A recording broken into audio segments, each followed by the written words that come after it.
ये नया साल काफी अच्छा रहे, एक नई उन्नति के साथ, एक नई प्रगति के साथ। क्योंकि आरपीएफ की नई वैकेंसी भी आने को है, वो कुछ ही दिनों में आने वाले कभी भी आ सकती है।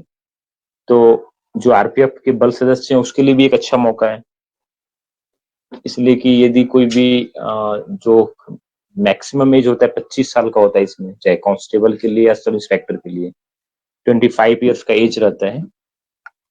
तो यदि कोई भी आरपीएफ में ऑलरेडी है पहले से, यदि उसका 25 साल और 5 साल डिपार्टमेंटल छूट मिलता है, यानी 25 5 30 हो गए। यदि ओबीसी में तो 3 साल और हो गए 28 साल। यदि एससी एसटी हो तो 30 साल 30 ईयर्स। तो आरपीएफ के जो कैंडिडेट ऑलरेडी सब इंस्पेक्टर की तैयारी करना चाहते हैं उसके लिए भी एक गोल्डन चांस, यदि वो चाहे तो वो भी तैयारी कर सकते हैं। दूसरा, कभी भी तैयारी करनी चाहिए, नोटिफिकेशन का कभी भी इंतजार नहीं करनी चाहिए कि हम नोटिफिकेशन का इंतजार करेंगे और एग्जाम आ जाएगा तो हम रणनीति बनाएंगे और तैयारी करने के लिए लगेंगे। तो उसमें समय भी बहुत कम रहता है। जैसे कोई भी नोटिफिकेशन अभी जैसे डायरेक्ट सब इंस्पेक्टर का कांस्टेबल का नोटिफिकेशन आएगा, आई थिंक आने में 1 महीने लगेंगे, फॉर्म भरने में लगेंगे, फिर से आप तैयारी करना शुरू करेंगे। उसमें क्या होगा कि आपका 2-3 महीने बीत जाएंगे। तो 2-3 महीने बीत जाने से आपका 2-3 महीने चला गया, फिर आप प्लानिंग करेंगे कि नहीं कहीं हमको पढ़ना चाहिए, और आप पढ़ना शुरू करेंगे, तब तक 3-4 महीने आप पीछे हो। तो इसीलिए अभी से जो प्लानिंग हो गया पूछने का एग्जाम्स का, वो कुछ अलग तरह का हो गया है कि मतलब वो क्वेश्चन थोड़ा घुमा के, अभी हाल में जो सब इंस्पेक्टर का एग्जाम हुआ डिपार्टमेंट में, उसमें बहुत ही, चाहे मैथ्स का हो, चाहे रीजनिंग का हो, या जीएस का हो, जीके का हो, या लॉ के सब्जेक्ट्स हो डिपार्टमेंट के लिए, कुछ भास्ट पूछा, घुमा के पूछा है। तो घुमा के पूछने से क्या है, उसके लिए अभी से यदि हम सतत अध्ययन करते रहेंगे तो मैथ्स में भी कम से कम 5-6 महीने लगते हैं, इसलिए कि मैथ्स के 15-20 चैप्टर रहते हैं, रीजनिंग के भी 15-20 चैप्टर रहते हैं। तो कम से कम 6-6 महीने तो तैयारी में लग ही जाते हैं अच्छी तैयारी के लिए। और मैथ, रीजनिंग और जीएस, ये तीनों ऐसा पक्ष है, यदि आपका तीनों अच्छा है तो आप किसी भी एग्जाम को आराम से निकाल सकते हैं। तो मैं अभी चर्चा दोनों का ही करूंगा, एक ओवरव्यू दोनों का देखेंगे। सबसे अजय सिंह जी पूछ रहे हैं कि आरपीएफ एम्प्लॉय मेंबर्स के लिए कितने ईयर छूट होती है। इसका जो मैक्सिमम एज है, मैक्सिमम एज 25 है, 25 साल का है। 25 साल, और यदि आप ओबीसी में है तो 3 साल यानी 28 साल। यदि एससी एसटी में है तो 30 साल 30 ईयर्स। लेकिन 5 साल उसमें डिपार्टमेंटल जुड़ता है, 5 ईयर्स। 5 साल डिपार्टमेंट, यदि आपकी सर्विस 3 साल की हो गई है तो आप, यदि ओबीसी कैंडिडेट है तो यानी आप 25, 5 30, 3 33 33 ईयर्स तक दे सकते हैं। और एससी एसटी के हैं तो 2 साल और, यानी बढ़ गया 5 साल, यानी कि 25, 5 30। ठीक है, छूट मिलता है, मतलब 5 साल का डिपार्टमेंट कैंडिडेट को छूट मिलता है एक्स्ट्रा, जो सेंट्रल गवर्नमेंट के एम्प्लॉय हैं, खासकर आरपीएफ में है, उसको 5 साल का छूट मिलते हैं। तो यदि आपका एज है तो आप जो आरपीएफ सब इंस्पेक्टर की जो भी वैकेंसी आ रही है, कांस्टेबल की वैकेंसी आ रही है, तो इसके लिए मैं थोड़ा सा जल्दी जल्दी आपको बता देता हूँ, दोनों का ही बता देता हूँ, यदि आप जुड़े दोनों को ही फायदा होगा आपको। तो आरपीएफ सब इंस्पेक्टर या कांस्टेबल का जो रिक्रूटमेंट प्रोसेस है, जो डिपार्टमेंटल कैंडिडेट है थोड़ा सा वो भी देख लेंगे। यदि आपके घर के आसपास कोई हो या आपका एज उसमें हो तो आप भी भर सकते हैं। तो जो आरपीएफ सब इंस्पेक्टर या कांस्टेबल के लिए जो रिक्रूटमेंट प्रोसेस का 3 फेज होता है, फेज फर्स्ट, फेज सेकेंड और ये फेज थर्ड, जो 3 फेज होता है। 3 फेज में जो पहला फेज है, पहला फेज, इसमें सीबीटी टेस्ट लिया जाएगा। पहला फेज में जो है वो सीबीटी टेस्ट लिया जाएगा पहला फेज में।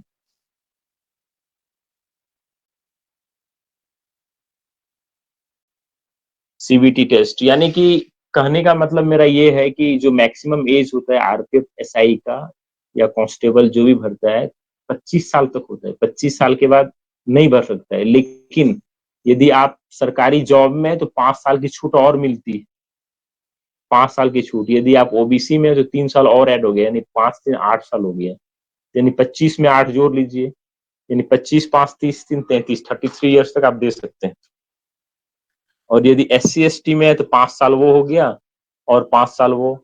दूसरा क्या है कि अभी ऐसा है कि कोरोना के बारे में कुछ कहा नहीं सकता, जैसे बहुत सारे जो मैटर हो गए, चूंकि 2-3 साल से वैकेंसी आई नहीं थी, तो कोरोना के कारण 2-3 साल का छूट एक्स्ट्रा भी दिया जा सकता है, मतलब ऐसा कोई कहा नहीं गया है।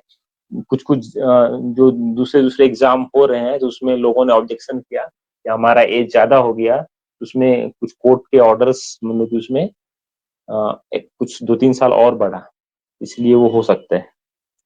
ठीक है, तो मतलब उस हिसाब से आप अपना देख लीजिए कितना आपका फिट हो रहा है। तो जो आरपीएफ सब इंस्पेक्टर या कांस्टेबल की जो बहाली अभी आ रही है, मतलब आने वाले दिनों में आएगी, तो जो उसका परीक्षा का पैटर्न होगा उसमें 3 फेज होंगे, चाहे आप कांस्टेबल में बैठ रहे हो चाहे सब इंस्पेक्टर में बैठ रहे हो। तो पहला फेज जो आएगा वो होगा कंप्यूटर बेस्ड टेस्ट, यानी सीबीटी कंप्यूटर बेस्ड टेस्ट, जो आरआरबी के द्वारा निकाला जाएगा। Railway recruitment board RRB notification जारी करेगा, और आरआरबी जारी करने के बाद वो नोटिफिकेशन निकलेगा, तो पहला जो काम होगा, पहला आपका टेस्ट होगा। ठीक है, टेस्ट होने के बाद जो दूसरा फेज होगा, दूसरा फेज होगा फिजिकल इफिशिएंसी टेस्ट, यानी पीईटी होगा, यानी physical efficiency test. Physical efficiency test करने का मतलब है कि जब आप एग्जाम में पास कर जाएंगे, तो एग्जाम में पास करने के बाद फिर रनिंग होगी, लॉन्ग जंप होगा, हाई जंप होगा, गोला फेंक होगा, ये सब होगा। और यदि इसमें भी पास कर जाते हैं तो तीसरा फेज आएगा, फेज थर्ड। जो फेज थर्ड आएगा, फेज थर्ड में जो आपके डॉक्यूमेंट है उसका वेरिफिकेशन किया जाएगा। तो इस तरह से 3 फेज बताया गया है। आगे चलते हैं। तो इसमें क्या है कि एलिजिबिलिटी ऑफ कैंडिडेट, मतलब आपका क्या एलिजिबिलिटी होना चाहिए। ठीक है, तो एलिजिबिलिटी जो होना चाहिए, एलिजिबिलिटी क्या है कि इसमें भारत का नागरिक होना चाहिए। ठीक है न, पहला। दूसरा, यदि आप सब इंस्पेक्टर के लिए बैठ रहे हैं, एसआई के लिए बैठ रहे हैं, तो कम से कम ग्रेजुएशन होना चाहिए, बीए पास होना चाहिए। यदि आप सब इंस्पेक्टर के लिए बैठ रहे हैं तो बीए पास होना चाहिए। और मिनिमम एज जो है वो 20 साल होगा, मिनिमम। मतलब सब इंस्पेक्टर में यदि बैठ रहे हैं, 18 साल का आदमी नहीं बैठ सकता है, 19 साल का नहीं बैठ सकता है, 20 साल होना चाहिए मिनिमम एज। और मैक्सिमम अधिकतम 25 साल होना चाहिए, 25 ईयर्स।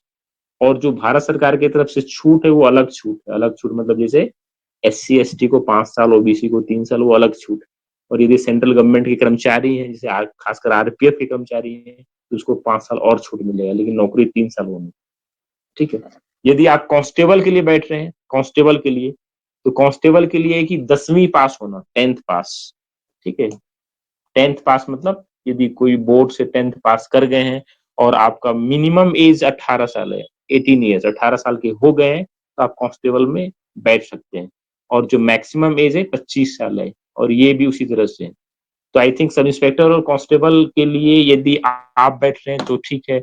यदि आपका कोई भाई बैठ रहा हो या आपके कोई परिवार से बैठ रहा हो, रिलेशन वाले बैठ रहे हो, तो आप उसको बता सकते हैं कि सब इंस्पेक्टर के लिए जो मिनिमम एज है 20 साल है, और जो मैक्सिमम एज है 25 साल है। और कांस्टेबल के लिए जो है वो 18 साल है और मैक्सिमम 25 साल है। और जो कितने पढ़ा लिखा होना चाहिए, तो सब इंस्पेक्टर के लिए ग्रेजुएट होना चाहिए, और जो कांस्टेबल है उसके लिए 10वीं पास होना चाहिए, ये जरूरी है। तो जो सर्टिफिकेट होगा, बीए की डिग्री होनी चाहिए, वो कोई भी यूनिवर्सिटी से होनी चाहिए। और जो मैट्रिक का है वो कोई जो बोर्ड है, बोर्ड से होना चाहिए। ठीक है, और इसमें ये दिया गया है कि जो आपका जो डेट ऑफ बर्थ माना जाएगा, वो मैट्रिक का सर्टिफिकेट, जो मैट्रिक का सर्टिफिकेट है उससे डेट ऑफ बर्थ आपका माना जाएगा।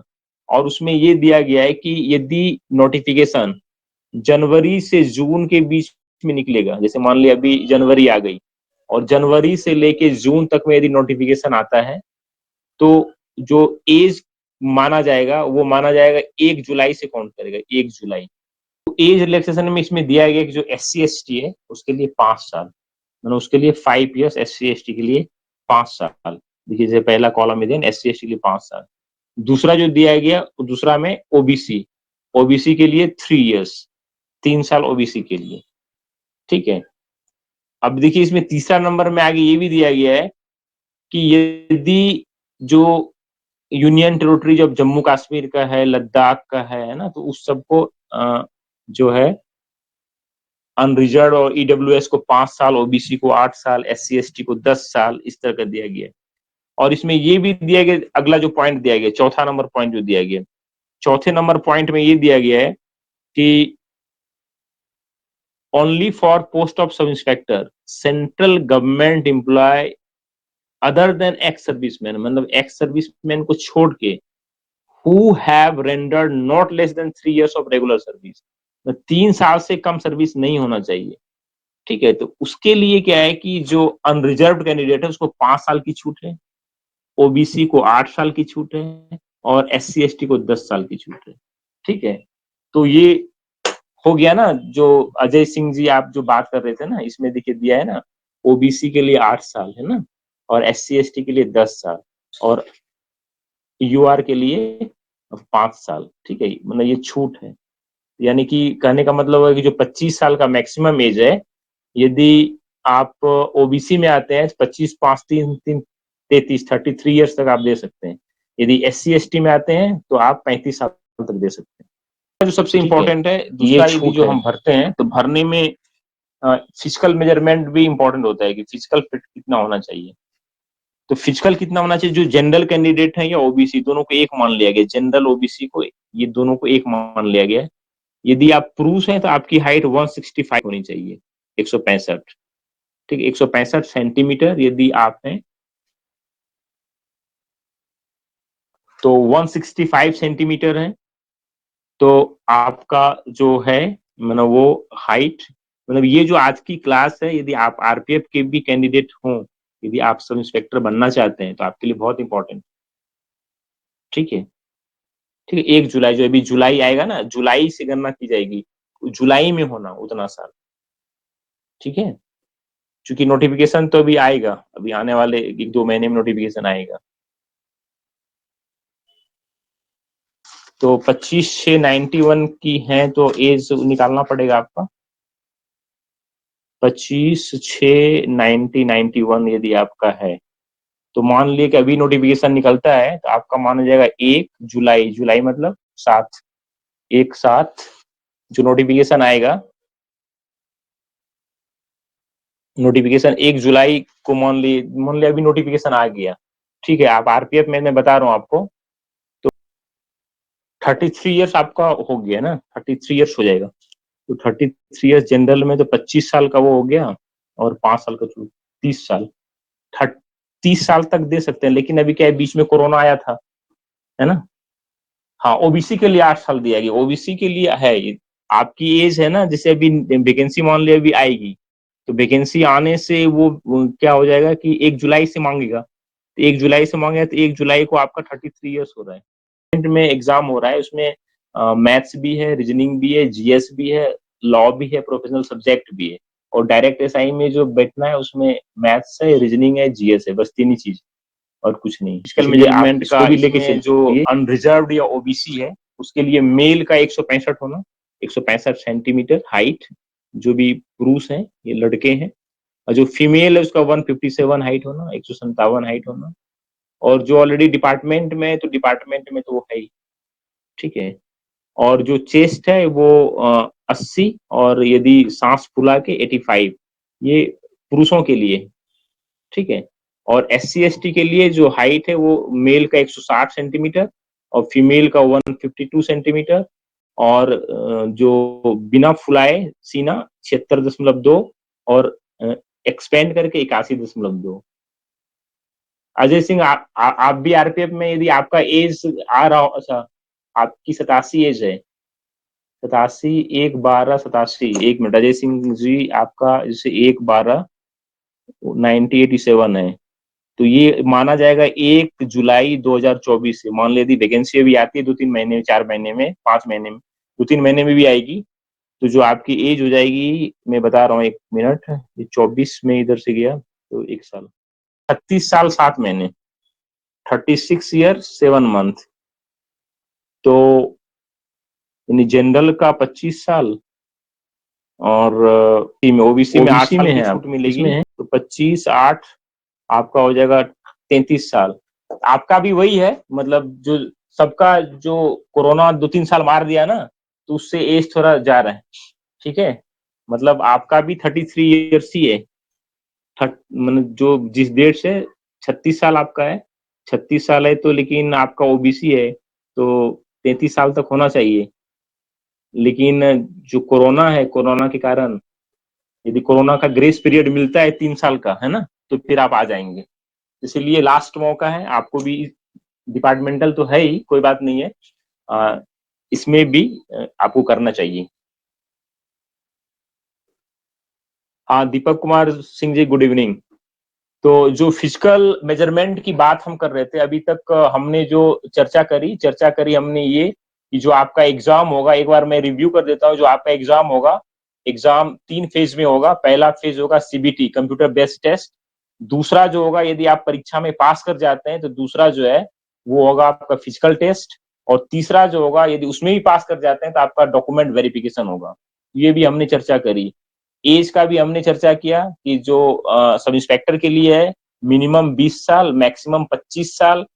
ठीक है, और ओबीसी में है तो 3 साल की और छूट मिलेगी। हो सकता है कोरोना का ग्रेस पीरियड दे तो और छूट मिल सकता है। कांस्टेबल के लिए मिनिमम 18 साल, मैक्सिमम 25 साल। जो मैट्रिक पास है वो कांस्टेबल में भर सकता है। और हमने अभी आगे बताया कि जो फिजिकल मेजरमेंट है, फिजिकल में अनरिजर्व कैंडिडेट हैं या ओबीसी हैं तो 165 हाइट होना चाहिए सेंटीमीटर। महिला है तो 157 सेंटीमीटर हाइट होनी चाहिए। ठीक है, और ये भी याद रखना है कि जो पुरुष वर्ग के है ना, सीना, बहुत लोग क्या होता है ना, बोलता है कि मेरा तो सीना बहुत बड़ा है। ठीक है, लेकिन जब एग्जाम में एक्सपेंशन कराता है ना कि सांस लो और सीना नापता है तो उसका 5 सेंटीमीटर फूलता ही नहीं है, तो वहां पे छांट दिया जाता है। तो इसीलिए अभी से ही जब आप दौड़ते हैं तो दौड़ने में ये जरूरी है, आप सीने को पूरा दौड़ने के बाद फुलाइए, हवा भरिए उसमें। उससे क्या होगा कि 5 सेंटीमीटर एक्सपेंशन होना, बहाली में ऐसा होता है कि छट जाते हैं। तो अनरिजर्व ओबीसी के लिए 80 सेंटीमीटर सीना होना, फुला के 85 सेंटीमीटर। SC ST के लिए हाइट 160, फीमेल के लिए 152, 76 ऐसे, और फुला की 81। ठीक है, महिलाओं के लिए ये लागू नहीं। दूसरा जो सबसे इंपॉर्टेंट है, आपका जो सबसे पहला जो होगा, आपको गुजरना पड़ेगा, वो जो सबको आपको गुजरना पड़ेगा सीबीटी से, कंप्यूटर बेस्ड टेस्ट। यानी कि आप जैसे ही अभी सब इंस्पेक्टर या कांस्टेबल बनना चाहेंगे तो आपका एग्जाम्स होगा। जब आप एसआई के लिए बैठेंगे तो एसआई के लिए जो क्वेश्चन आएंगे, टोटल 120 क्वेश्चन आएंगे। ठीक है, 120 क्वेश्चन आएंगे। समय दिया रहेगा 90 मिनट का, 90 मिनट में 120 क्वेश्चन बनाने हैं। ठीक है, क्वेश्चन ज्यादा है, समय कम है। दूसरा क्या है कि जो जीएस का क्वेश्चन है वो 50 रहेगा। जो जनरल अवेयरनेस के क्वेश्चन रहेंगे, जनरल अवेयरनेस के 50 क्वेश्चन रहेंगे। मैथ्स के 35 क्वेश्चन रहेंगे। अनुराधा जी आप कर रही हैं कि सर अभी जो कांस्टेबल में छूट एज 3 ईयर दिया है गया है, मैंने कांस्टेबल में मतलब छूट दिया गया है कि यदि आपकी एज 25 साल है तो नौकरी में है, 3 साल का मतलब, कहने का मतलब 3 साल नौकरी होना। यदि किसी का भी 3 साल नौकरी हो गया है तो उसको मिलता है छूट 5 साल का। यदि 3 साल की छूट, 3 साल का नौकरी यदि डिपार्टमेंट में नहीं हुआ है तो उसको छूट नहीं मिलता। जैसे मान लो जो अभी 2020 में भर्ती हो क्या है ना, तो उसका अभी 3 साल भी नहीं हुआ है तो उसको नहीं मिलेगा। यदि किसी की नौकरी 3 साल हो गई है तो उसको छूट मिलेगा। ठीक है, तो सब इंस्पेक्टर के लिए जो है 90 मिनट, 90 मिनट में 120 क्वेश्चन बनाने पड़ेंगे, जिसमें से जो 50 क्वेश्चन रहेगा वो जनरल अवेयरनेस का रहेगा। इसमें जीके जीएस दोनों, जीके जीएस मतलब अभी मैं बता रहा हूँ आगे। और जो 35 क्वेश्चन रहेगा या 35 मार्क्स से रहेंगे वो गणित के रहेंगे, मैथ्स के। और 35 जो रहेगा जनरल इंटेलिजेंस रीजनिंग का रहेगा। ठीक है, यानी 35 रीजनिंग, 35 मैथ्स यानी 70, और 50 जीएस यानी 120। ठीक है, और जो कांस्टेबल का एग्जाम है, कांस्टेबल का एग्जाम भी सेम ऐसे होगा। समय 90 मिनट का रहेगा, उसमें भी 120 क्वेश्चन रहेंगे। जो जनरल अवेयरनेस के 50 क्वेश्चन रहेंगे, अर्थमेटिक के 35, और जो रीजनिंग के 35। ठीक है, और ये मैं आपको बता दे रहा हूं, जो मैथ्स रीजनिंग जो अच्छे से पढ़ेगा भी, है ना, सिलेक्शन उसी का होगा। मैं बता रहा हूँ, यदि आप मैथ्स रीजनिंग अच्छे से पढ़ेंगे, सिलेक्शन आपका 100% है। इसलिए कि यदि मैं जीएस, क्या होता है ना, जीएस कभी भी अनंत होता है, इसलिए कि हिस्ट्री भी पढ़नी, इकोनॉमी भी पढ़नी, पॉलिटी भी पढ़नी, है ना, सारा आप पढ़ेंगे। और दूसरी बात की पूरे देश दुनिया में क्या हो रहा है, ठीक है, उस पर भी नजर रखना पूरा। तो जो 50 क्वेश्चन रहता है ना, जितना भी आप करेंगे वो लक के ऊपर है, आपकी मेहनत, आपका लक, कितना क्वेश्चन आपको फंस रहा है, ठीक है। जो डिसाइड करता है सिलेक्शन का वो क्राइटेरिया हमेशा मैथ्स और रीजनिंग होता है। इसलिए कि मैथ्स रीजनिंग, जैसे कि एक एग्जांपल देता हूँ, यदि मैं आपको बोलूंगा आप ये बताइए कि 2+2+2 कितना होता है, ठीक है, तो आप फट से बता देंगे इसका आंसर 6 होता है। इसलिए बता दिए कि आप जोड़ने के लिए जानते हैं, 2+2+2 तीनों को जोड़ देंगे तो 6 हो जाएगा। तो कहने का मतलब यदि ऑप्शन में 6 दिया गया है तो आपका आंसर बिल्कुल राइट, ठीक है। ये जो मैं आज क्लास ले रहा हूं आपको, बहुत ही इंपॉर्टेंट क्लास है, और ये क्लास इतना इंपॉर्टेंट है कि इसमें थोड़ा सा आप ध्यान दीजिए तो आपको बहुत ही फायदा होगा। जैसे मैं आपको इसलिए बताता हूँ मैथ्स रीजनिंग का इंपॉर्टेंट, मैथ्स और रीजनिंग का, ठीक है, इतना इंपॉर्टेंट है। यदि आप, चूंकि क्या है कि अच्छे समय से आप क्लास में जुड़े हैं और चूंकि आपके पास अभी सफिशियंट समय है, मैथ्स रीजनिंग पे पूरी पकड़ बन सकती है। जैसे एक एग्जांपल है, जैसे मैं अभी कोई भी एक सवाल में यदि आपसे पूछ दूं, ठीक है, जैसे मैं आपसे कोई भी एक सवाल पूछ दूं, तो यदि मैं पूछ दूं कि कौन सी मेट्रो प्रणाली दुनिया की पहली पूर्ण रूप से ग्रीन मेट्रो प्रणाली है, एक सवाल है आपसे कि कौन सी मेट्रो प्रणाली दुनिया की पहली पूर्ण रूप से ग्रीन मेट्रो प्रणाली है। अब आपको ऑप्शन दे देगा, Hong Kong mass transit railway, Singapore mass rapid transit railway, Delhi metro rail निगम, लंदन अंडरग्राउंड, इस तरह का क्वेश्चन दे दिया। यदि आपने कभी पढ़ा है तो आप जवाब बनाएंगे, यदि नहीं पढ़ा है तो जवाब ही नहीं बना पाएंगे, ठीक है। लेकिन यदि मैं आपको दे दूंगा कि इस तरह से 6+4 - 2, इसमें 4 ऑप्शन हम दे देंगे, इस तरह से 4 ऑप्शन दे देंगे, ऐसे 8, 7, 6, 5 ऐसे ऑप्शन दे दिए, है ना।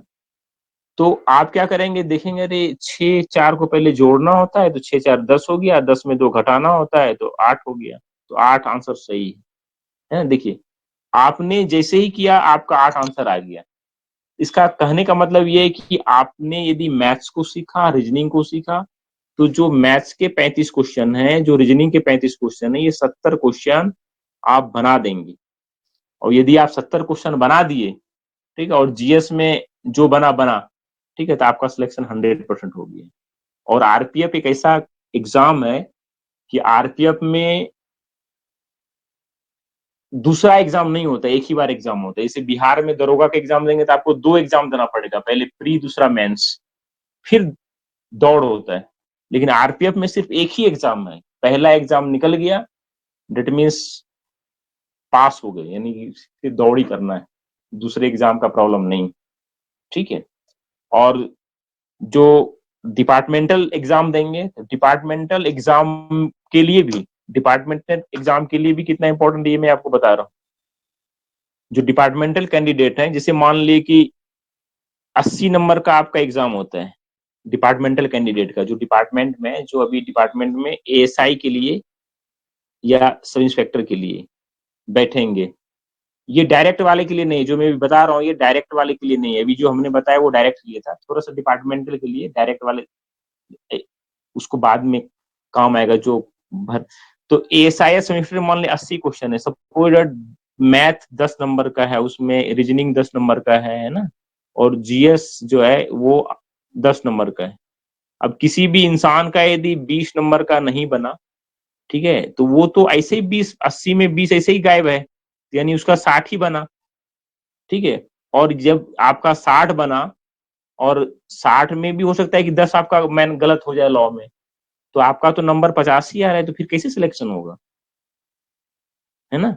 तो इसीलिए जो डिपार्टमेंटल कैंडिडेट भी है उसको मैथ्स बहुत अच्छी तरीके से आना, रीजनिंग भी बहुत अच्छी तरीके से आना, ठीक है, जीएस भी अच्छी तरीके से आना। इसलिए कि यदि आप 30 नंबर को लाने में सक्षम हो जाते हैं, तो आपका सिलेक्शन कोई नहीं काट सकता है। और आप अभी अच्छे समय पे जुड़े हैं, इसलिए कि अब जो भी एग्जाम होगा 7-8 महीने के बाद ही होगा। ठीक है, तो 8 महीने में अच्छे से मैथ सीखिए, रीजनिंग सीखिए, जीएस सीखिए, ठीक है, और लॉ भी पढ़िए डिपार्टमेंट वाले, तो सिलेक्शन 100% हो जाएगा।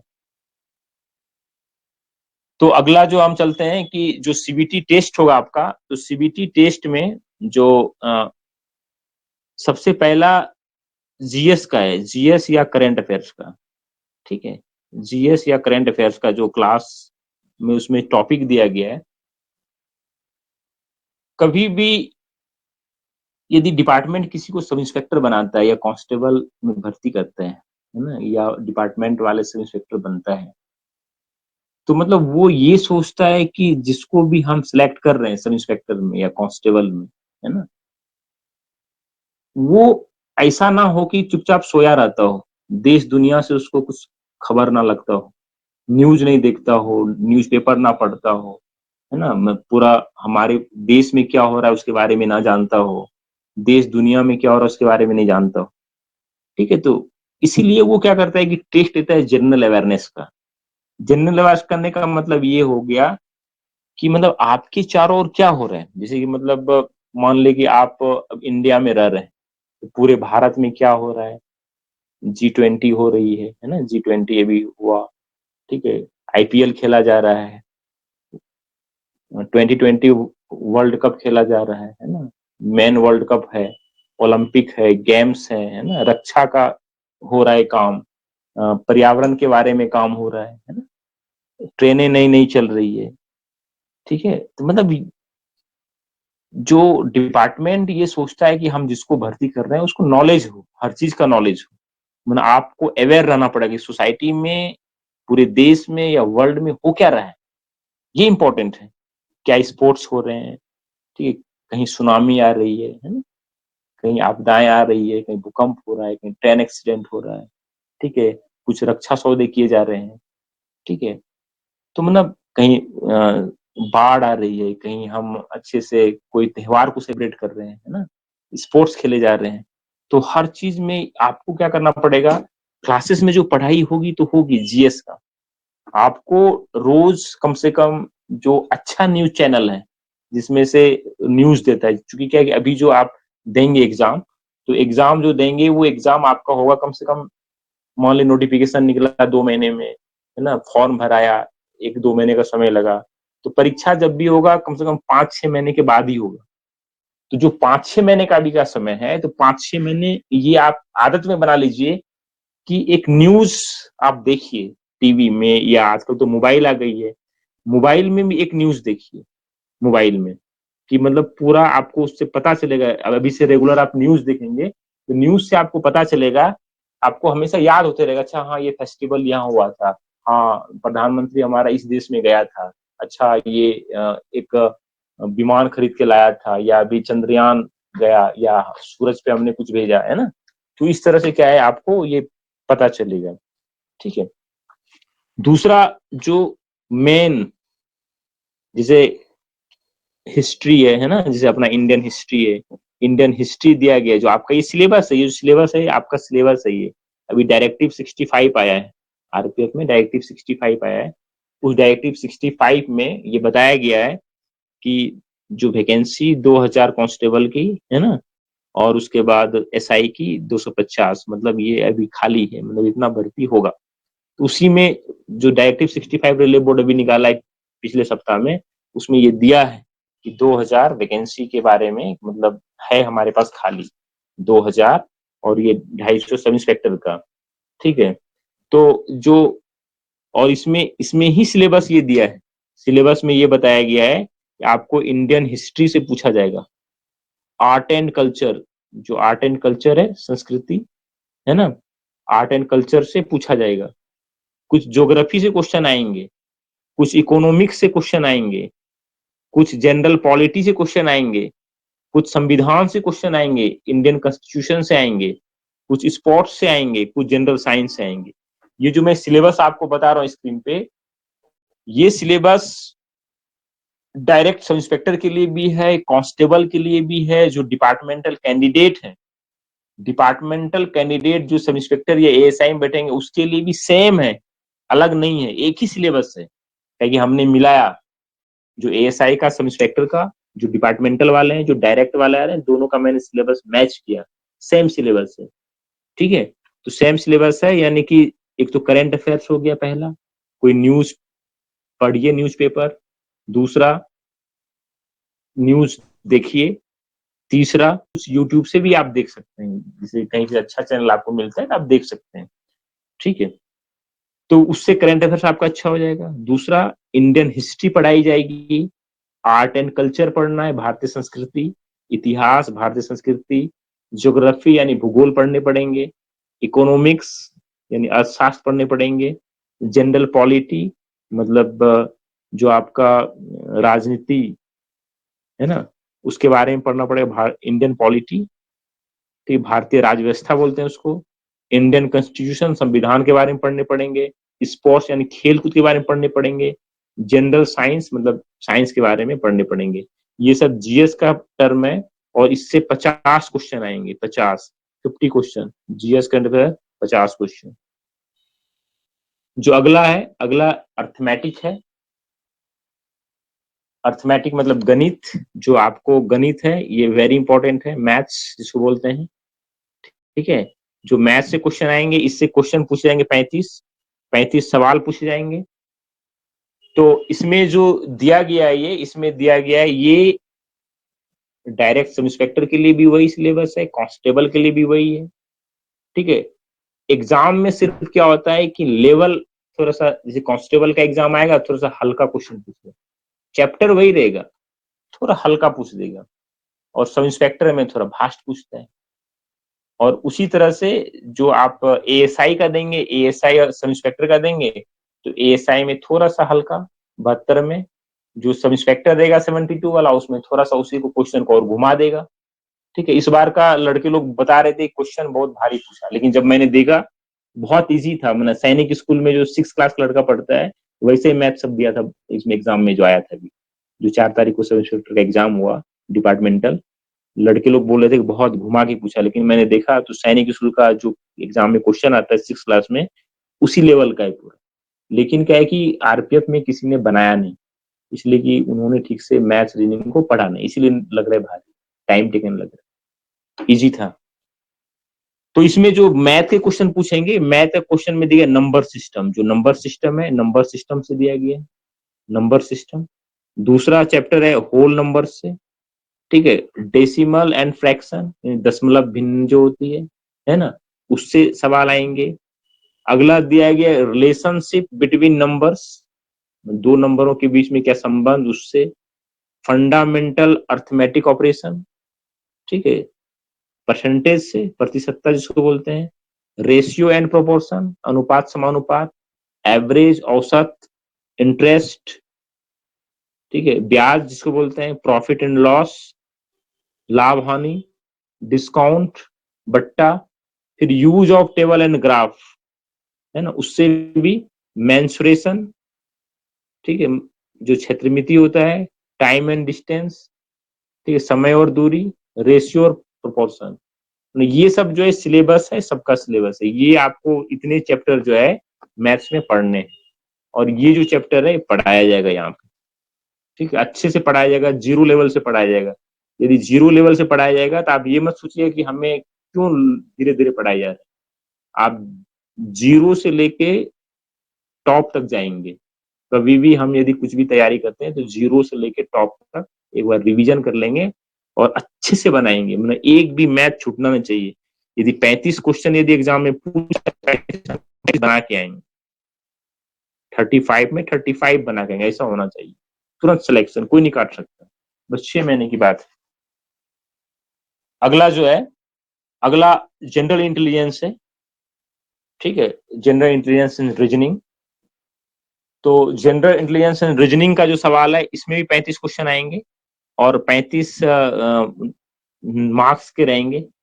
तो रीजनिंग भी अच्छा रहता है काफी, थोड़े सा मेहनत की जरूरत है, यदि आप पढ़ेंगे अच्छे से तो 6 महीने में आराम से हो जाएगा।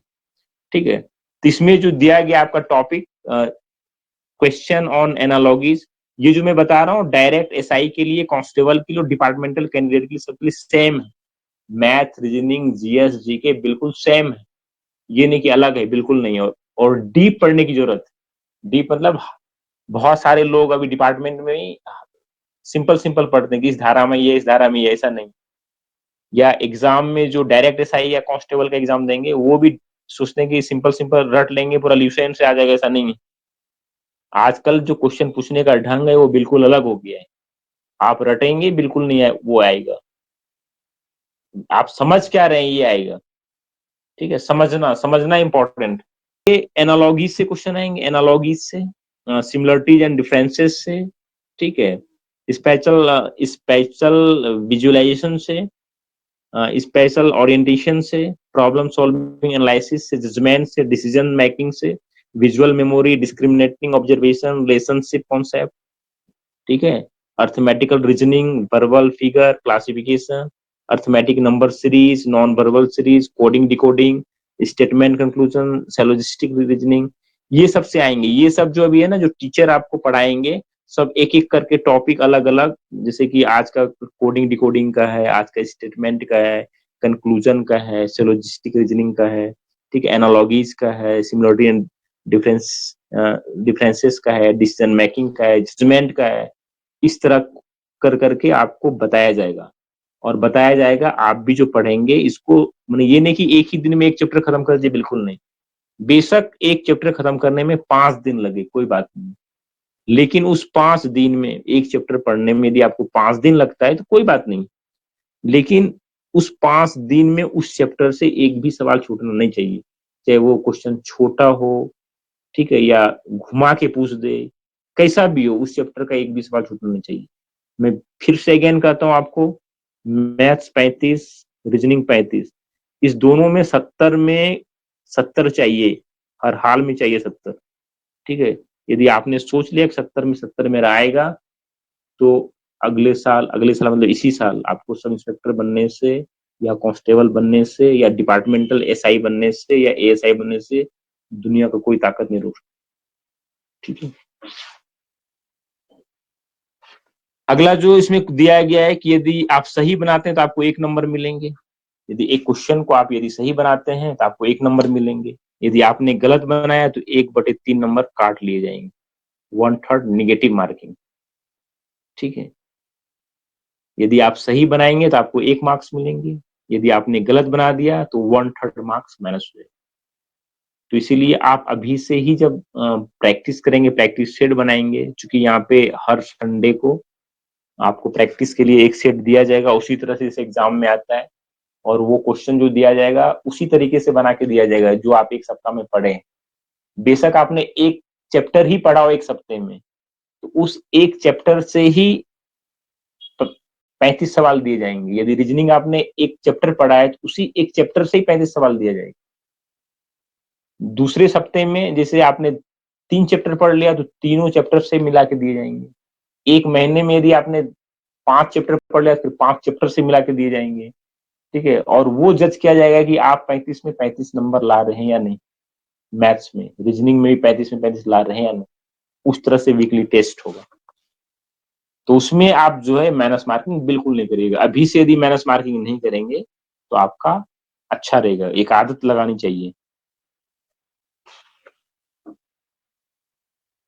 दूसरा, जो यदि आप पास कर जाते हैं, मान लीजिए कि रिटन टेस्ट आपने दिया और आप पास कर गए, ठीक है, फेज फर्स्ट आपने पास कर लिया, चाहे कांस्टेबल हो चाहे सब इंस्पेक्टर। अब आपका जो 1600 मीटर का दौड़ होगा, यदि आप पुरुष हैं यानी कि, तो आपको 1600 मीटर का दौड़ होगा, वो सब इंस्पेक्टर के लिए, एसआई के लिए। और 1600 मीटर का दौड़ होगा एसआई के लिए भी और कांस्टेबल के लिए भी, दोनों के लिए 1600 मीटर ही है लड़कों के लिए। लेकिन जो सब इंस्पेक्टर में जाएगा उसका टाइमिंग है 6 मिनट 30 सेकेंड। 6 मिनट 30 सेकेंड में आपको 1600 मीटर दौड़ना पड़ेगा। और जो कांस्टेबल है उसको 5 मिनट 45 सेकेंड में ही 1600 मीटर दौड़ना पड़ेगा। और ये जो है बहुत ही टफ है, मतलब ऐसा नहीं कि बहुत ही आसान है। यदि आप सोचेंगे कि वैकेंसी निकले और हम दौड़ जाएंगे तो बिल्कुल नहीं होगा। जो रनिंग की प्रक्रिया होती है धीरे धीरे होती है। जैसे कि अभी से आप शुरू करिए, मान लीजिए कि आप नहीं भी दौड़ते हैं तो कोई बात नहीं है, कम चल, अभी वॉकिंग करिए, सिर्फ 500 मीटर, 1 किलोमीटर तक वॉकिंग करिए। मतलब ये नहीं हमारा कहना है कि आप 4 किलोमीटर दौड़िए, बिल्कुल नहीं। जो ये 1600 मीटर है, आप 1600 मीटर ही दौड़िए, लेकिन टाइमिंग से दौड़िए। आप देखिए कि अभी आपको 1600 मीटर पहले चलिए, कितना समय लगता है, फिर चलने के बाद थोड़ा सा स्पीड बढ़ाइए, और स्पीड बढ़ाइए, और स्पीड बढ़ाइए। आप देखेंगे कि 16 मिनट आपको 10 मिनट लगता है, फिर धीरे धीरे कोशिश करते करते 10 मिनट से घटाते घटाते घटाइए। और ये देखिए कि आप घट, चूंकि पहले जो बहाली होती थी, बहाली में एक साथ 250 लोगों को दौड़ाया जाता था, लेकिन अब ऐसा नहीं है, अभी पैटर्न बदल गया है। पैटर्न ये बदला है, अभी बहाली में ना ही कोई किसी दूसरे के बदले दौड़ सकता है, ना ही आपको उस तरह से ग्रुप में दौड़ाया जाएगा। अभी क्या चिप सिस्टम है, चिप, हर कैंडिडेट को चिप लगा दिया जाएगा, जूते में चिप लगा देगा, ठीक है। और आप अपने समय में खुद दौड़िए, ठीक है। जैसे आप ग्राउंड में जाएंगे, सबको चिप दे दिया या घड़ी दे दिया है, घड़ी में इस तरह से चिप लगा हुआ है, और वहां पे स्क्रीन पे पूरा दिखते रहता है। आप किस मतलब आप कोई आगे दौड़ा कोई पीछे दौड़ा, उससे कोई मतलब नहीं है। मतलब आपको अपने समय में ही दौड़ना है। तो आप अभी से प्रैक्टिस करेंगे तो वहां पे 6 मिनट 30 सेकंड में 1600 मीटर दौड़ जाएंगे। और कांस्टेबल वाले, उसको 5 मिनट 45 सेकंड में ही दौड़ना है 1600 मीटर, ये इंपॉर्टेंट है। उसके बाद जो लड़कियां हैं, फीमेल, उसके लिए 800 मीटर है, 800 मीटर की दौड़ है। जो सब इंस्पेक्टर में, उसके लिए 4 मिनट का समय दिया जाएगा, 4 मिनट में 800 मीटर दौड़ने, ठीक है। मतलब कि 2 मिनट में 400 मीटर, ठीक है, 2 मिनट में ही 400 मीटर। यानी ये समझ लीजिए कि शुरुआत यदि आप स्लो करेंगे तो आप नहीं दौड़ पाएंगे। इसलिए दौड़ने से पहले ही अपने बॉडी को गर्म कर लें, थोड़ा सा पहले से वॉकिंग कर लें, एक्सरसाइज कर लें, ताकि मतलब जैसे ही दौड़ने के लिए हो, पूरा 15-20 का स्पीड, मतलब 15-20 किलोमीटर पर घंटे की स्पीड से फास्ट दौड़ें, ताकि 4 मिनट में ही 800 मीटर हो जाए। और कांस्टेबल फीमेल के लिए 3 मिनट 40 सेकेंड, और कम समय है, 3 मिनट 40 सेकेंड में ही 800 मीटर दौड़ने। और यदि आप दौड़ पास कर जाते हैं तो आपका लॉन्ग जंप होगा। लॉन्ग जंप यानी पुरुषों के लिए 12 मीटर, ये सॉरी 12 फीट, ठीक है। और सब इंस्पेक्टर जो है लड़का, उसके लिए 12 फीट, जो लड़की उसके लिए 9 फीट, ठीक है। कांस्टेबल जो है उसके लिए 14 फीट है, कांस्टेबल के लिए 14 फीट। और जो फीमेल है उसके लिए 9 फीट, ठीक है। ये मस्ट है। ये नहीं कि आप नहीं कर पाए तो फिर आप दौड़ में पास हो गए, लॉन्ग जंप में फेल तो फेल, ठीक है। हाई जंप का है, हाई जंप का जो सब इंस्पेक्टर है उसके लिए 3 फीट 9 इंच पुरुषों के लिए। महिलाओं के लिए 3 फीट। जो कांस्टेबल लड़का है उसके लिए 4 फीट, और जो फीमेल कांस्टेबल है उसके लिए 3 फीट, ठीक है। तो ये जो है आपका, हमने बताया लॉन्ग जंप हाई जंप का प्रक्रिया, ये आपको मतलब करना पड़ेगा। तो अभी जो भी देख रहे हैं उसके लिए काफी इंपॉर्टेंट है। यदि आप कांस्टेबल में जाना चाहते हैं तो दौड़ आप 5 मिनट 45 सेकेंड में अभी से करना शुरू करें। और जो सब इंस्पेक्टर में जाना चाहते हैं 6 मिनट 30 सेकेंड में करें। जो फीमेल है सब इंस्पेक्टर बनना चाहती हैं 4 मिनट में होना। जो कांस्टेबल फीमेल है 3 मिनट 40 सेकेंड में होना। लॉन्ग जंप भी उसी हिसाब से, हाई जंप भी उसी हिसाब से होना।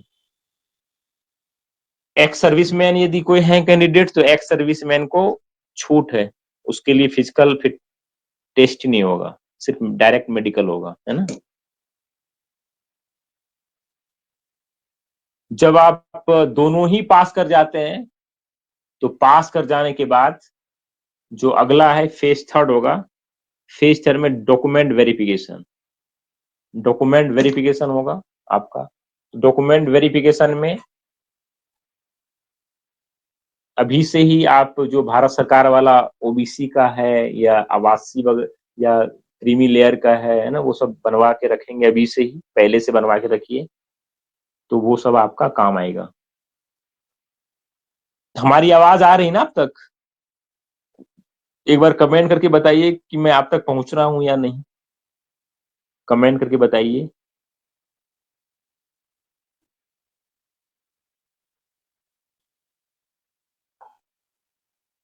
एक बार काइंडली कमेंट करें कि मेरी आवाज आप तक आ रही है या नहीं।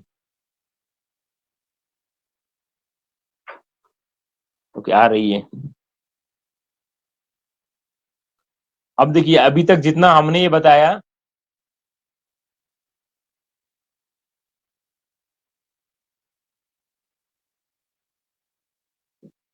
जो जितने भी एग्जाम देंगे, फिजिकल फिटनेस में जो आएगा उसका मेरिट नहीं बनता। ये नहीं कि आपने 9 के बदले 12 फीट जंप कर लिया तो आपको नंबर ज्यादा मिलेंगे, ऐसा नहीं। जो मेरिट बनता है सिर्फ रिटेन का बनता है। रिटेन में आपने जितना मार्क्स लाया। और हाँ, मैं एक ये भी बात बता देना चाहता हूँ कि जो आरआरबी के द्वारा एग्जाम होगा, है ना, आरआरबी एग्जाम लेगा रिटेन टेस्ट, और आरपीएफ लेगा physical test. Physical test RPF करेगा और डॉक्यूमेंट वेरिफिकेशन भी आरपीएफ करेगा। और जो एग्जाम लेगा वो आरआरबी लेगा, रेलवे रिक्रूटमेंट बोर्ड। ठीक है। तो ये जो अभी एग्जाम में जो नंबर आएंगे वही आपका मेरिट लास्ट तक रहेगा, ये भी याद रखना। जैसे कि मान लिए कि 2000 कांस्टेबल की भर्ती हुई या 250 सब इंस्पेक्टर की भर्ती हुई, आरआरबी के द्वारा जो नंबर लाया गया है, ठीक है, जैसे मान लिया आरआरबी में आपने 120 का नंबर दिया और 120 में आपकी रैंकिंग मतलब अच्छा नंबर ले आए, अपने हाईएस्ट नंबर। और आपका ही 2000 लड़कों में से आपका नंबर है, मान लीजिए कि 10वां नंबर है, रैंक 10वां है 2000 लोगों में। तो ये जो 10वां लाए है ना, तो यही सीनियरिटी लास्ट तक चलेगी। ट्रेनिंग सेंटर में सिर्फ 10% मार्क्स जुड़ेगा। जो आप एक जाएंगे, भर्ती होके आपकी ट्रेनिंग होगी 1 साल की, ट्रेनिंग में जो नंबर होगा उसका 10% इसी नंबर में जुड़ेगा। जैसे इसमें जितना लाए हैं अभी, उसमें 10% जुड़ के फिर तो मेरिट आपका बनेगा, वही ऑल इंडिया मेरिट रहेगी। ठीक है। और वो जो मेरिट बनता है सिर्फ रिटन टेस्ट का बनता है, फिजिकल का नहीं। हमेशा याद रख। तो ये जो अभी हमने बताया, ये बताया ये पूरा। अब सवाल ये है ना कि मान ली कि कोई कांस्टेबल अभी भर्ती हो गए आप, और कांस्टेबल होके आरपीएफ में आ गए, तो ये मत समझिए कि आप सब दिन कांस्टेबल ही रहेंगे। ठीक है, ये मैं थोड़ा बता देता हूँ कि जो आरपीएफ में कांस्टेबल बन के आया, ऐसा कोई जरूरी नहीं कि वो आरपीएफ में कांस्टेबल ही रहेगा। आरपीएफ में यदि आप कांस्टेबल के तौर पे 10 साल नौकरी कर लेते हैं, तो 10 साल नौकरी करने के बाद आपको मौका मिलता है एएसआई बनने का। ठीक है, बहुत ही गोल्डन चांस। और एएसआई बने 10 साल में, 10 ईयर्स में, जैसे कांस्टेबल में भर्ती होके आ गए, जैसे मान लीजिए आप सब इंस्पेक्टर नहीं बन पाए, कांस्टेबल ही भर्ती हो गए। जैसे ही कांस्टेबल भर्ती होके आएंगे, 10 साल जब आपकी नौकरी हो जाएगी, तो डायरेक्ट एक स्टार यानी एएसआई बनने का मौका है। और जैसे ही एएसआई के बाद, जैसे ही 2 साल और यानी 12 साल हुआ, डायरेक्ट कांस्टेबल से सब इंस्पेक्टर बनने का मौका है। ठीक है। यानी कि जिसकी नौकरी अभी आरपीएफ में 9 साल की हो गई और 10 साल होने वाला है, यदि आपने अभी से तैयारी करना शुरू कर दिया, तो आपको एएसआई बनने से कोई नहीं रोक सकता है 1 साल के अंदर। नंबर एक। दूसरा, आप एएसआई बनने के बाद भी पढ़ाई यदि जारी रखते हैं, इसलिए कि अभी 1 साल आप पढ़ेंगे तो 1 साल में आपकी मैथ्स अच्छी हो जाएगी। जाहिर सी बात है, मैथ्स 1 साल में आपकी मैथ्स बहुत अच्छी हो जाएगी। रीजनिंग भी बहुत अच्छी हो जाएगी, इसलिए कि आप डायरेक्ट अभी से मेहनत कर रहे हैं। बहुत सारे कैंडिडेट है, एग्जाम देता है खत्म, मतलब कि अभी छोड़ो नहीं पढ़ते।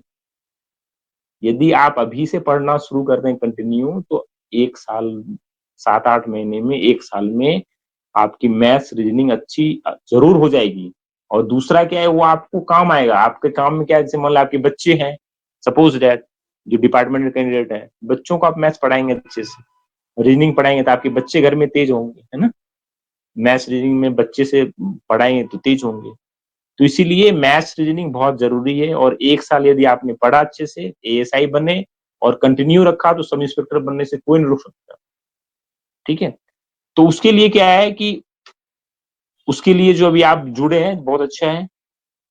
ठीक है, तो कैसे तैयारी करें? जो डिपार्टमेंटल वाले कैंडिडेट हैं उसका एग्जाम होता है 80 मार्क्स का। जो डायरेक्ट वाले हैं, डायरेक्ट वाले भी थोड़ा शांत रहेंगे। आप देख लीजिए कि यदि आप मान ले कि कांस्टेबल बन गए और कांस्टेबल बन के आ गए डिपार्टमेंट में, तो 10 साल बाद आप कैसे साहब बन सकते हैं, मतलब सब इंस्पेक्टर कैसे बन सकते हैं? तो सब इंस्पेक्टर बनने के लिए जो है उसमें SILDC में मतलब 80 मार्क्स के क्वेश्चन, 80 क्वेश्चन पूछे जाएंगे, जिसमें से राजभाषा जो है, राजभाषा 8 क्वेश्चन रहेगा, 8 नंबर का। जो जीएस और करंट अफेयर्स जो रहेंगे वो 10 क्वेश्चन रहेंगे। जो मैथ्स रहेगा वो 10 रहेगा। रीजनिंग जो रहेगा वो 10 रहेगा। ठीक है, और जो लॉ और प्रोफेशनल है वो 42 रहेंगे। तो इस तरह से टोटल जो है, टोटल रहेंगे 80 क्वेश्चन। समय रहेगा 90 मिनट। 90 मिनट में 80 क्वेश्चन बनाने हैं और 80 नंबर लाने हैं। ठीक है, अब इसमें समझ लीजिए कि अभी से यदि आप जो तैयारी करते हैं, तो आपका डिपार्टमेंट में जो लॉ है ना, लॉ सभी पढ़ता है। जितने कैंडिडेट हैं सभी लोग लॉ, इसलिए कि जो नए लड़के हैं वो ट्रेनिंग करेगा, ट्रेनिंग में लॉ पढ़ाया जाएगा, लॉ धीरे धीरे जान जाते हैं। तो 42 नंबर में सब लोग लगभग एवरेज लाता है। लेकिन जो लोग रीजनिंग में 10 और मैथ्स में 10 यानी 20 नंबर ले आएंगे, ठीक है, बाजी वो पलट देगा। ठीक है, मैथ्स रीजनिंग में 10-10 नंबर में यदि 20 नंबर, जो 20 में 20 ला दिया, उसकी बाजी, उसको सब इंस्पेक्टर या एएसआई बनने से कोई नहीं रोक सकता, मैं बता रहा हूँ। ठीक है, इसीलिए जो यहाँ की प्लानिंग जो मैम कर रही है, आपको मैथ में 10 दिलाने का, रीजनिंग 10 में 10 दिलाने का। ठीक है, करंट अफेयर्स 10 नंबर का है, 10 में जितना आ सकता है। यदि आप साल भर पढ़ते रहेंगे तो हो सकता है 10 में 10 भी आ जाए। राजभाषा में आ ही जाते हैं। तो ये अच्छी प्लानिंग है। ठीक है, जो एएसआई का है, एएसआई का 1 स्टार वाले साहब, उसके लिए सिर्फ राजभाषा में 10 क्वेश्चन पूछता है, मतलब सब इंस्पेक्टर में 8 और राजभाषा में 10। और इसमें क्या है कि मैथ्स नहीं है, एएसआई में मैथ्स नहीं है। ठीक है, एएसआई में रीजनिंग है, लॉ है, जीएस, राजभाषा है, इस तरह से। और बाकी इसमें टोटल 100 क्वेश्चन रहते हैं, 100। यानी ये 10 हो गया, 10-20, ये 10-30, बाकी ये 70 रहता है। ठीक है, आपको 100 क्वेश्चन में 80 बनाने होते हैं। 100 क्वेश्चन में एएसआई में 80 बनाने होते हैं। ठीक है, लेकिन सब इंस्पेक्टर में मैथ्स दे दिया है। अंतर ये दोनों में, राजभाषा जो ये एसआई में पूछे जाते हैं 8 मार्क्स के, और एएसआई है, एएसआई में 10 पूछे जाते हैं, याद रखिएगा। बाकी जो हमने अभी बताया आपको एसआई के लिए, जो हमने बताया डायरेक्ट एसआई के लिए, सारा इसमें भी वही है सब सिलेबस। जीएस का जो 10 मार्क्स का आपका जीएस पूछेगा, 10 मार्क्स का, डिपार्टमेंट वाले में सेम वही है सब्जेक्ट। जैसा कि हमने देखिए आप बताया, इतिहास पूछेगा, आर्ट एंड कल्चर पूछेगा, जिसको भारतीय कला एवं संस्कृति बोलते हैं, भूगोल पूछेगा, इंडियन कॉन्स्टिट्यूशन पूछेगा, भारतीय संविधान राज्य व्यवस्था, इकोनॉमिक्स पूछेगा, खेलकूद पूछेगा, विज्ञान पूछेगा। ये आपको डायरेक्ट एसआई में भी पूछेगा और डिपार्टमेंट में भी आएंगे तो भी पूछा जाएगा, यदि यहाँ से आप बनना चाहते हैं। रीजनिंग भी यहाँ पे 10 नंबर का है, चाहे एएसआई एलडीसी का एग्जाम देंगे या सब इंस्पेक्टर एलडीसी का एग्जाम देंगे। ये डायरेक्ट वाले के लिए नहीं है, ये डिपार्टमेंट वाले के लिए, तो मैं बता दे रहा हूँ। तो इसमें जो रीजनिंग पूछा जाएगा, जैसे भी हमने पहले बताया, सेम रीजनिंग है, वही सेम है, कुछ भी अंतर नहीं। इसी को हम बनाया गया है, जैसे कि English alphabet, coding, decoding, analogy, classification, जो भी देखिए हमने पढ़ा था डायरेक्ट एसआई कांस्टेबल के लिए, direction test, blood relationship, calendar, पासा, घड़ी, है ना, mirror, water image, mirror image, syllogism, न्याय निगमन, स्टेटमेंट कंक्लूजन, स्टेटमेंट, ये सब पूरा पढ़ना है रीजनिंग में। जैसे कि डिसीजन मेकिंग, निर्णय एवं समस्याओं का समाधान, श्रृंखला परीक्षण, सीरीज टेस्ट, मिसिंग नंबर को भरना, फिगर को कंप्लीट करना, है ना, ये सब पूरा पढ़ना है। उसके बाद नॉन वर्बल भी कुछ है, नॉन वर्बल भी पढ़ने पड़ेंगे। तो ये सब आपका रीजनिंग में सेम ही है। उसके बाद जो मैथमेटिक्स है, मैथमेटिक्स 10 नंबर का है एसआई एलडीसी के लिए, 10 नंबर का। एएसआई में नहीं पूछा जाता है। तो जो अभी हमने एसआई के लिए सिलेबस बताया वही सेम है, सेम पढ़ना पड़ेगा। इसलिए कि 10 क्वेश्चन कहाँ से पूछ दिया कहना मुश्किल है, ठीक है, इसीलिए इसको आपको सेम पढ़ना पड़ेगा। उसी को देखिए हमने कर दिया, जैसे बेसिक मैथ्स है, एचसीएफ एलसीएम है, नंबर सिस्टम है, होल नंबर है, डेसिमल फ्रैक्शन है, रिलेशनशिप है, फंडामेंटल है, square root, profit loss, ratio proportion, time work, time distance, problem on numbers, problem on age, surds, है ना, बोर्ड्स, ट्रेन, सिंपल इंटरेस्ट, ये सब सारा पूछा जाएगा। इसमें डाटा इंटरप्रेशन जो है, डाटा वाला क्वेश्चन पूछता है एग्जाम में, वेरी इंपॉर्टेंट है डाटा वाला, इसको भी आपको देखना है।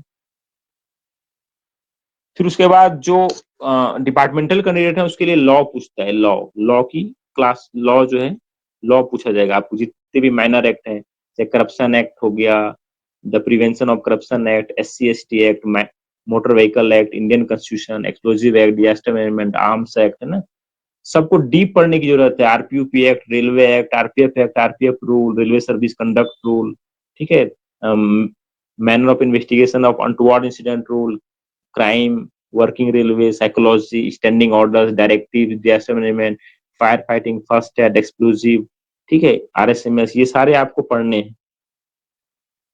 आपको जैसे handling operation of modern gadgets, man power planning, soft skill, ये जो हमने लिखा है ये आपके जो एग्जाम एस्टेब्लिशमेंट मैनुअल से है या जो रेलवे बोर्ड द्वारा जारी किया गया था उससे निकला है। आप ये समझिए, देखिए कि डायरेक्ट एसआई का एग्जाम आसान है, इसलिए कि डायरेक्ट एसआई या डायरेक्ट कांस्टेबल में सिर्फ मैथ, रीजनिंग, जीएस ही पढ़ने हैं। लेकिन आपको मैथ भी पढ़ने हैं, रीजनिंग भी पढ़ने हैं, जीएस भी पढ़ने हैं, पूरा 20 तरह का लॉ भी पढ़ने हैं, मेजर एक्ट, माइनर एक्ट, अपना आरपीएफ का सारा रूल, है ना, रेगुलेशन, डायरेक्टिव, सर्कुलर, ऑपरेशन, सब पढ़ने हैं। यानी कहने का मतलब है कि डायरेक्ट एसआई से आपका एग्जाम डिपार्टमेंटल वाले का ज्यादा टफ है, ठीक है। तो इसीलिए आपको उसी हिसाब से ज्यादा मेहनत करनी पड़ेगी, और उसके लिए वो क्या है कि ज्यादा दिमाग पे जोर नहीं देना है, बस 1 घंटा क्लास से जुड़े रहिए, जो क्लास में होता है उसको पढ़िए, थोड़ा सा न्यूज देख लीजिए, जब भी समय आपको मिलता है, यदि ड्यूटी में रहते हैं तो रिकॉर्डेड वीडियो देख लीजिए, लेकिन पढ़ाई से कंफर्म जुड़े रहिए।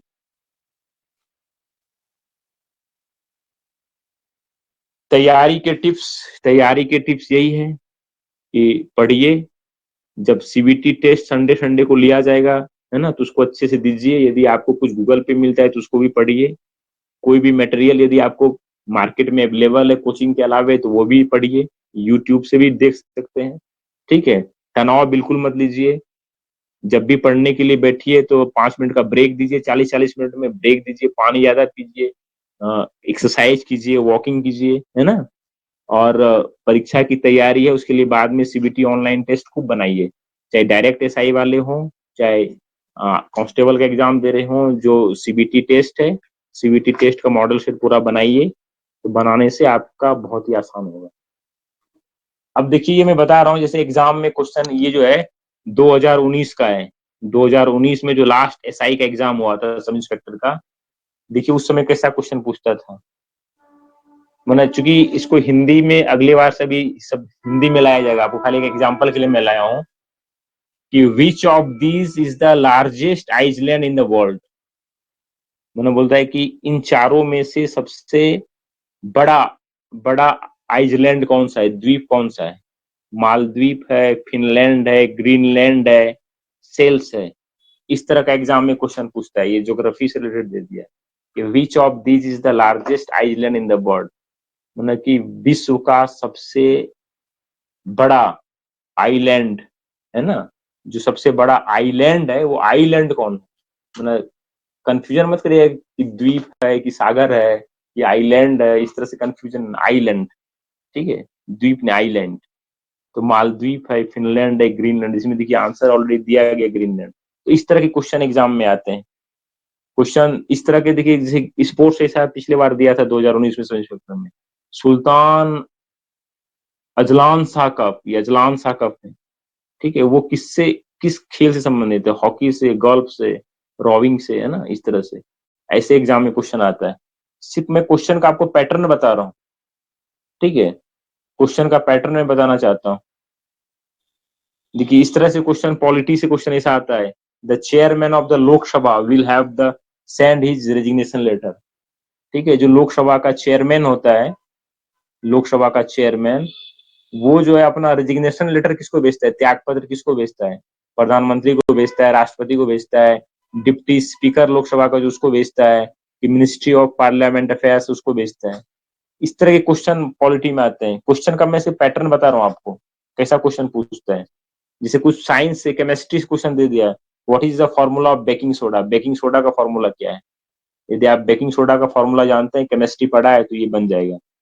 जैसे क्वेश्चन इस तरह के पूछते हैं खेल से, who is the Indian player to score the first century in the Indian Premier League IPL, Indian player कौन सा है जिसने कि इंडियन प्रीमियर लीग आईपीएल में पहला सेंचुरी मारा था। रोहित शर्मा, विराट कोहली, शिखर धवन, मनीष पांडे, है ना। इस तरह के एग्जाम क्वेश्चन पूछ देगा, तो मतलब आपको आईपीएल भी देखना पड़ेगा। कुछ इस तरह क्वेश्चन पूछ देगा कि where is the Martand sun temple situated, है ना, वो कहाँ है, वाराणसी में, शिमला, कश्मीर, इस तरह से कुछ पूछ दिया। कुछ इस तरह से पूछ देगा कि एग्जाम में क्वेश्चन,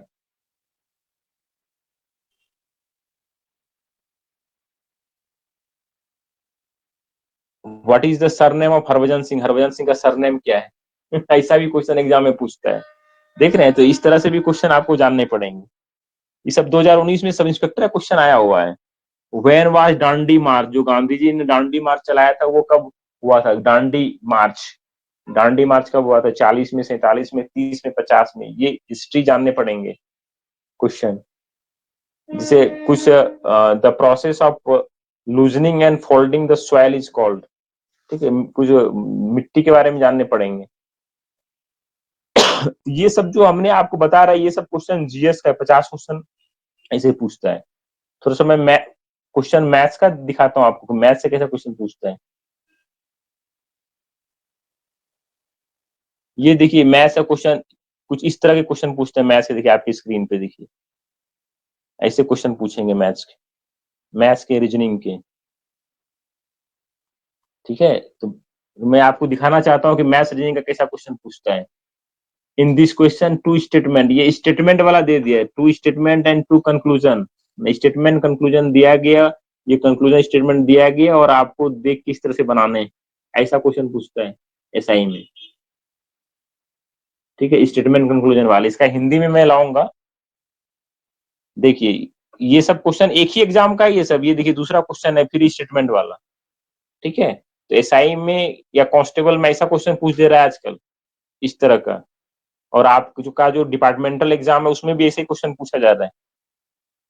कुछ आसान क्वेश्चन भी इस तरह का पूछ देता है कि choose the next number in the following category, 5, 11, 25, 63, 173, तो इसका अगला क्वेश्चन कौन सा होगा। मैं सिर्फ आपको आज व्यू करके दिखा रहा हूँ कि कैसी आपकी प्लानिंग होनी चाहिए, क्या पढ़ने चाहिए, एग्जाम में क्या आएंगे, है ना। देखिए 5, 11, 25, 63, 173, इसका अगला क्या आएगा, इस तरह का कुछ आसान क्वेश्चन भी दे देते हैं। लेकिन इस तरह के क्वेश्चन आप बनाएंगे तो एग्जाम में फट से बन जाएगा, नहीं तो एग्जाम में 2 मिनट लग जाएगा बनाने। कुछ क्वेश्चन इस तरह का भी देखिए आता है एग्जाम में कि in a certain code language month को इस तरह से लिखा जाता है, मंथ को ऐसे लिखा जाता है, तो ये प्लेस को कैसे लिखा जाएगा, प्लेस को। मतलब ये जो है सब इंस्पेक्टर का एग्जाम का है, सब इंस्पेक्टर हो चाहे कांस्टेबल हो चाहे डिपार्टमेंटल हो, है ना? इसी तरह का एग्ज़ाम आजकल पूछ रहा है एग्ज़ाम में। तो ये 2019 का पूछा हुआ एग्ज़ाम का। कुछ आसान क्वेश्चन भी पूछते हैं इस तरह से कि अगला नंबर क्या होगा? 173, 159, 180, 166, 187, तो अगला नंबर क्या होगा? ये जो हमने अभी आपका ओवरव्यू बताया, इस तरह से 120 क्वेश्चन पूछते हैं मैथ्स का, रीजनिंग का पूरा, ठीक है? तो आज जो हमने आपको बताया, आई थिंक आपको समझ में आ गया होगा। एक अच्छी रणनीति बनाने की ज़रूरत है और एक अच्छी रणनीति बना के परीक्षा की तैयारी करने की ज़रूरत है, ठीक है? तो आप अच्छे से अभी से तैयारी करेंगे एक अच्छी रणनीति के साथ, ठीक है? यहाँ जो पढ़ाया जाएगा उसको आत्मसात करेंगे, टेस्ट बनाएँगे, तो ये जो आने वाले दिन में भी जो वैकेंसी आएगी, ठीक है? उस वैकेंसी में आपको कांस्टेबल या सब इंस्पेक्टर बनने से कोई नहीं रोक सकता और जो अगली एएसआई की वैकेंसी आएगी या सब इंस्पेक्टर की आएगी, आप अच्छे से 1 साल पढ़ेंगे तो आपको एएसआई या सब इंस्पेक्टर बनने से कोई नहीं रोक सकता। बशर्ते मैथ, रीजनिंग, जीएस तीनों को बहुत ही अच्छे तरीके से जैसा यहाँ पढ़ाया जाएगा, आपको पढ़ने हैं, होमवर्क दिया जाएगा, होमवर्क करने हैं, ठीक है? आप लोग बने रहे, सभी को नववर्ष की हार्दिक शुभकामनाएँ और एक अच्छे भविष्य के लिए आप जुड़े हैं, तो यहाँ का भी ये रहेगा कि आपको जो आपकी मंज़िल है, उस मंज़िल तक ज़रूर पहुँचाया जाएगा। आप मेहनत करिए और आप मंज़िल तक अवश्य ही पहुँचेंगे, ऐसी हमारी कामना है। सभी को गुड नाइट।